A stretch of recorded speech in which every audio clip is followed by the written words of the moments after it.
In this video, I'm going to walk you through how to use the iOS accessibility switch control with the Wilson remote. So first, let's get started. If you have your remote, you need to make sure that the remote is in the keyboard mode, or also known as the classic mode. But for this remote, in this latest firmware, it is mode 1, which is represented by a single red blink of the red LED. So let's go to the Bluetooth settings. Let's get connected to the phone. Once we're connected and paired, we can now head over to the accessibility switch control. And let's get started first by creating switches. So we're going to add a new switch, an external switch, and I'm just going to hit the up button. We're going to call that up, short, and then save. We're going to save it as a tap. We're going to do add new switch, external, down. This is going to be called down, short, save. It's going to be a tap. Add a new switch, external, left,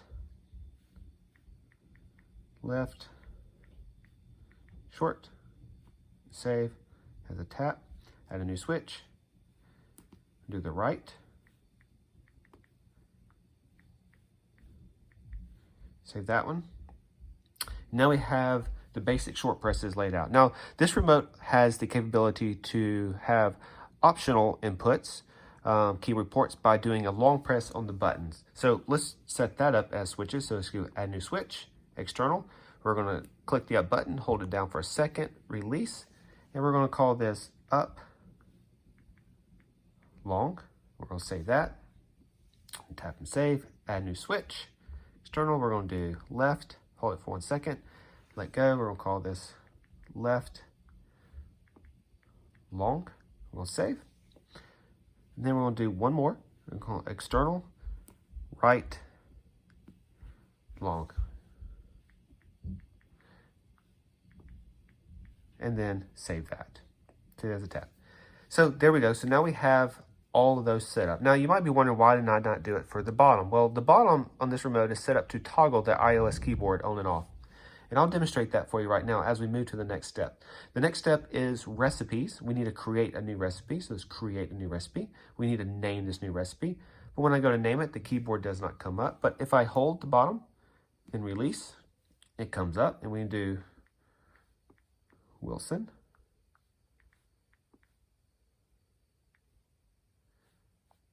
Wilson remote.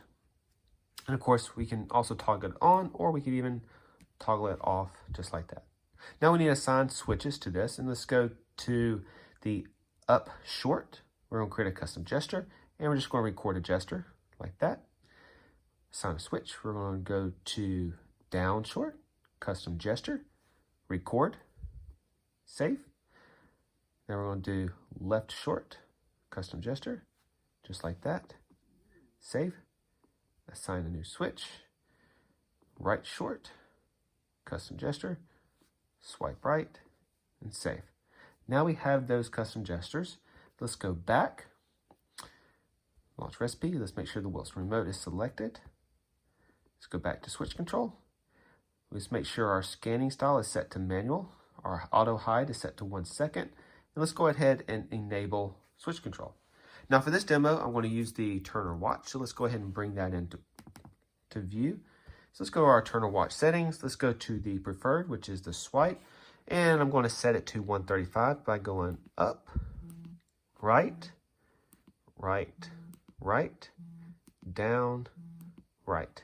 And that should set it to 135. And you can see it just like that. And I can continue to set it to any other time. But how do we reset? Well, there's a couple different ways. You can double tap and then hold, and it will reset. You can hit this top button to exit, and then you can hit reset right there, and it will reset the watch. How can we make that work with the remote? Let's go back to our switch control. Let's disable. And we're going to walk through two different scenarios here. So let's go to recipes, create new recipe.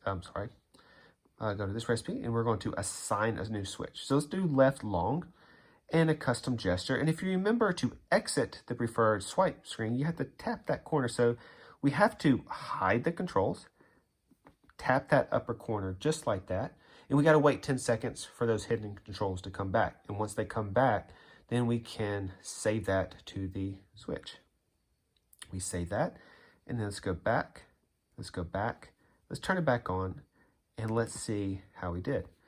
So let's go to the preferred, and if I hold down the left, I get a tap in the corner. Let's try that again. Well, it didn't take. Well, why didn't it take? Well, luckily, I can go back to my recipes here, and then I do the left long gesture, and probably because I did not do it high enough into the corner, just like that. Luckily, I can re-record that gesture, and then we can resave it, go back, enable it, then we need to re-enable the recipe, and then let's go back to the watch app, left click, hold, and now we go back. Once again, I expect for it to happen there in the corner, hold, and then go back. Now we need to set something up to touch the reset button. So let's go back to here, let's disable. Let's go back to recipes, let's go Wilson remote, add a switch. Let's do the right long, custom gesture, and let's put it right about there. Save that. Let's go back, turn it back on, back here, and then let's go to here. Let's go up. No. Now we set the time back to 1:35. Okay, it's set to 1:35, and now we want to do a long press on the left, and then a long press on the right, and then we just reset the remote. So we set up two different switch gestures, mapped them to the buttons of the long press on the left and the right, and we were able to reset the remote. But is there a way for us to do it with just one button? So let's take a look a little deeper into the switch controls and how it works. Let's go back to recipes. Well, first we need to disable. Go back to recipes. Let's go to Wilson remote. Let's add a switch. And can we reproduce the double tap and the long press? Well, if you take a look at the custom gestures, you'll see there's a timeline here. What this timeline does is it records whatever your finger does on the screen.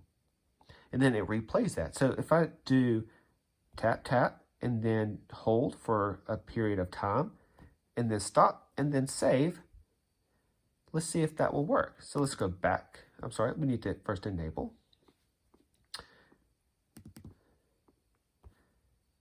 And then let's just do this. Once again, let's go ahead and put in a simple time. And this time, if we do hold the up button and then release, it's going to replay that tap, tap, and that long gesture, and it's going to reset the remote. So what we've seen is we've seen two different ways to go about resetting: by controlling where our finger touches across the screen, by recording over a timeline how our fingers does two taps and then a long press. And you can adapt this to many different things related to other apps. So let's just put the watch to the side for now, and let's go back to here, and let's focus on how do we enable, disable. Well, you have this toggle switch here where you can enable, disable switch control, but it's pretty deep down in the configurations, and it's a little difficult to have to do this every time. So let's go to back. We're under accessibilities. Let's go all the way to the bottom to accessibility shortcuts, and we have switch control. Let's make sure we enable switch control. And if you read this, for this phone, if you triple click the home button, it will enable or disable switch control. So let's go back. We know that's disabled. And let's go to the home screen just for the fun of it. And let's go 1, 2, 3. And now switch control is enabled. And now I can use switch control like this. Or if I want to disable, go 1, 2, 3. And then we can disable switch control. So that is how we can use the Wilson remote with the iOS switch control. Once again, I'll show you. We enable it just like that. Now, if you have any more questions, please feel free to message me or post a question to the group for all to share. And if you have some better ideas and some more creative ways to use switch control, I please encourage you to post on my group and share with the community. Thank you.